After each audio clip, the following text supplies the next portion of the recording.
Thank you everyone for tuning in to another episode on the podcast, the Sports Stories Podcast, where I cover everything related to sports, maybe revivals of careers and more sports theories that I'll get into more. But besides that, thank you for tuning in for another one. Again, like I said in the beginning. And for this episode, we're going to be going over the fixed, or so-called fixed in quotations, 1985 NBA draft.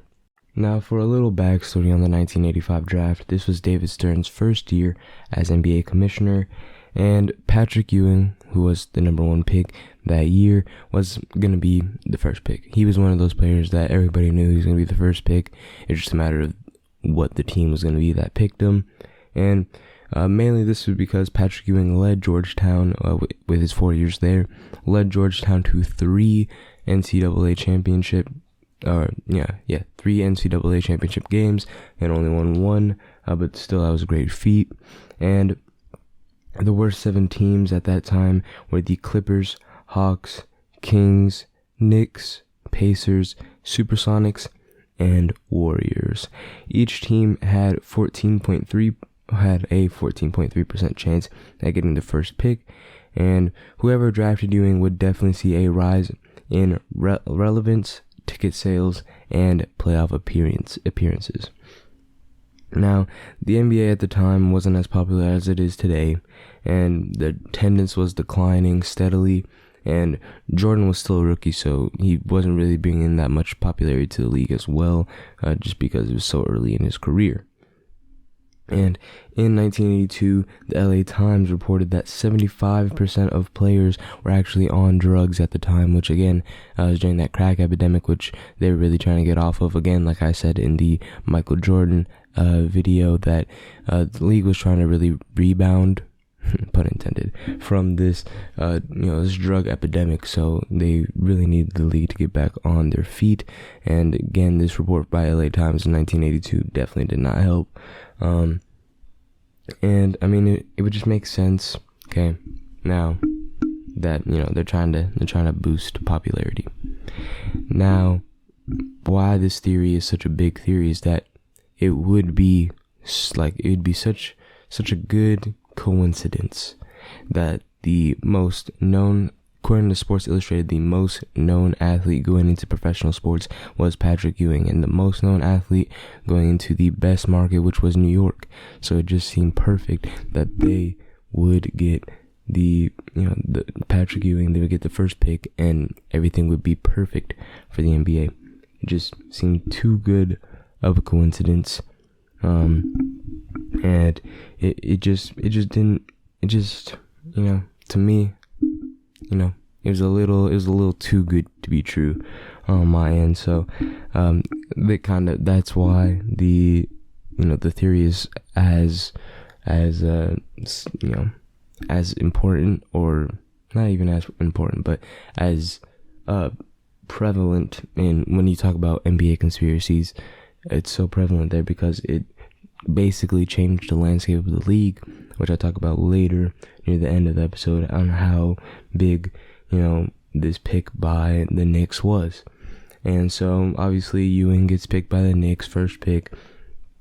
He wins Rookie of the Year and then leads the Knicks to 13 consecutive playoff runs.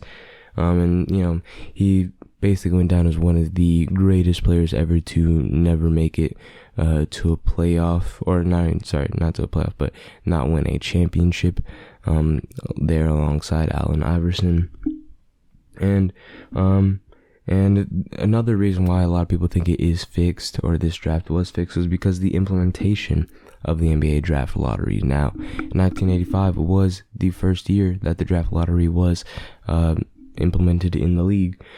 So before the NBA draft lottery, for those that don't know, obviously the draft would kind of run how the NFL draft is, where the best team gets the worst pick, or not the worst pick, but the lowest pick, and then the worst team gets the highest pick. Now, in the NBA, it would run like that, but the top 2 worst teams would flip a coin to see who gets the first pick, and then so the winner gets the first pick, and the loser of the coin flip gets the second pick, which isn't that bad of a deal. But this actually led to tanking in the league, or at least many people thought teams were tanking for the first 2 picks. And so from that, David Stern really wanted to make a new system for the draft, which in turn became the draft lottery. Now, another reason why people think it's fixed is because the fast kind of, I don't even know how to say it, but the fast push through of the NBA draft lottery, like it went super fast. Basically all the owners approved it. All obviously David Stern said it, so he's the commissioner, so he's not going to veto it. So, basically it went by really fast. So a lot of people think it could be fixed because of that. And another reason why it could be fixed, or kind of lends to it, is that the 1985 draft lottery was actually the first time that this type of thing was actually televised, because before the coin flip wasn't televised at all. And so really the NBA draft lottery was the first time that this was televised, which brought a lot of eyes on the NBA. Now, getting into the main part of why this is fixed. So the day of the NBA draft lottery, we get here, and David Stern putting up all the teams. All these are the 7 worst teams. All the owners of the teams are there. Everybody's there.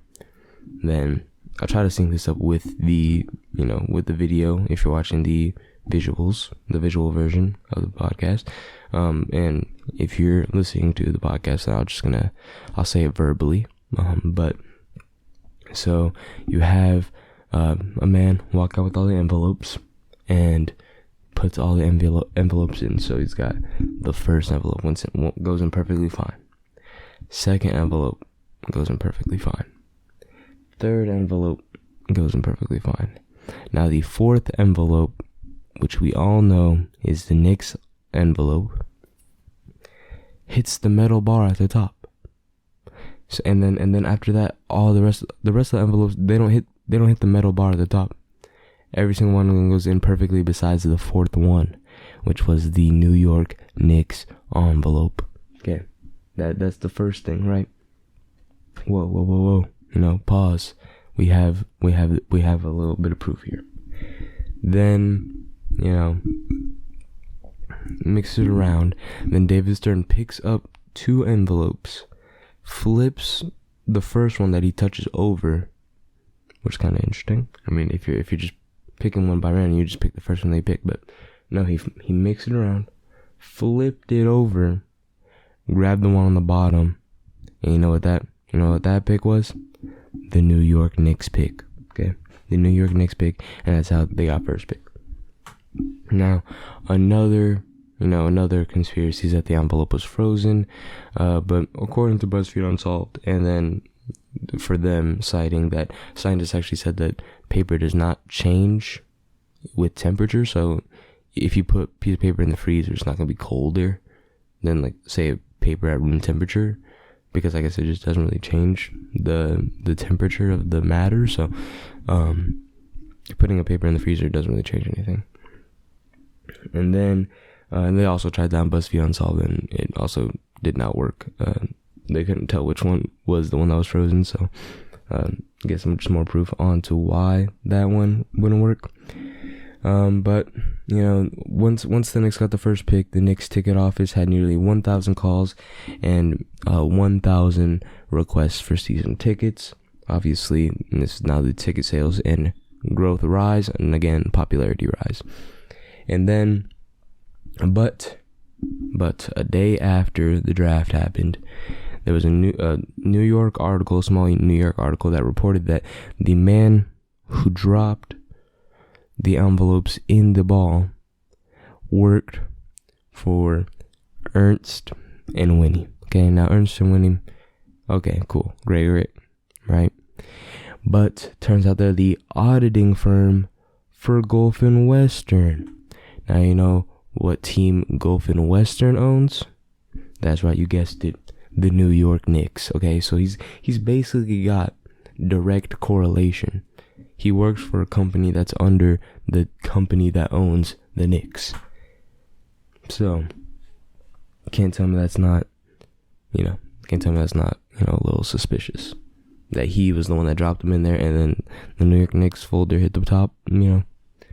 Little sus there. But history goes on. But I mean, Patrick Ewing does good, and this pick really changed the landscape of the NBA at this point. I mean, Patrick Ewing, he's really popular, so a lot of people, are going to the NBA and, watching these games.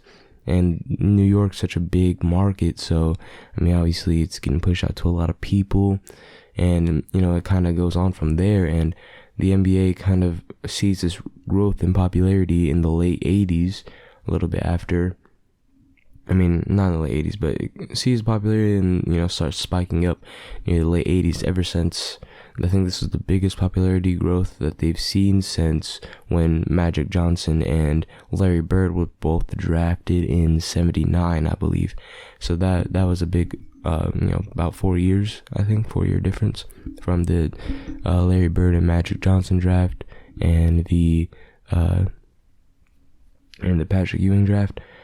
So I think that was really big for the league, and again changed the landscape of popularity for the league, ticket sales, and really brought in a lot of money for the league, and it kind of made the NBA to what it is now on the popularity wise, on the platform that they have in America, and I guess also globally.